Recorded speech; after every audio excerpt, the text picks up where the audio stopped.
பல வருஷத்துக்கு அப்புறம் இந்த வார்த்தையை நான் கேட்கும்போது என் உடம்பே சிலுத்துருச்சு. ஒன் ஆஃப் மை ஃப்ரெண்ட்ஸ் கூட நான் பேசிட்டு இருக்கும்போது பக்கெட் லிஸ்ட் அப்படின்னு ஒரு வார்த்தை சொல்லிட்டு இருந்தாங்க.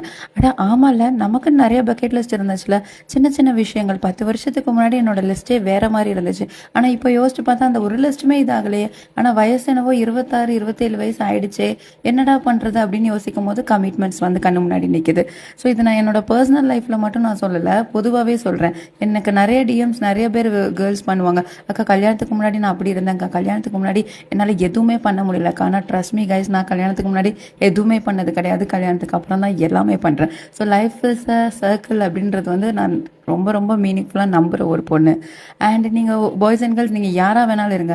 ஒரு சின்னதாக வெளியில் போகிற ஷாப்பிங்காக இருக்கட்டும், இல்லை கேர்ள்ஸ் நீங்கள் உங்கள் சோலோ ட்ரிப்பு போகிறதா இருக்கட்டும், இல்லை ஃப்ரெண்ட்ஸோட வெளியில் போகிறதா இருக்கும், எல்லாருக்குமே எல்லாமே கனவுகள் இருக்கும். ஆனால் அந்த கனவுகளை முடிச்சுட்டு ஒரு இதில் கமிட்மெண்ட் ஆகுங்க. நான் வெட்டிங்கை மட்டும் சொல்லலை, ஒரு லோன் நீங்கள் ஒரு கமிட்மெண்ட் கொடுப்பீங்க, இல்லை அம்மா அப்பாவுக்கு ஒரு கமிட்மெண்ட் கொடுப்பீங்க. எல்லாத்தையுமே உங்களுக்குன்னு ஒரு சர்க்கிள் முடிச்சுட்டு ஒரு சாட்டிஸ்ஃபேக்ஷன் லைஃப்பை வாழ்ந்துட்டு ஒரு கமிட்மெண்ட்குள்ளே போங்க. Because night life is not easy at all guys. So ஏதோ சொல்லணும்னு தோணுச்சு. ஜாக்கிரதையாக இருங்க, ஹாப்பியாக இருங்க, அவ்வளோதான்.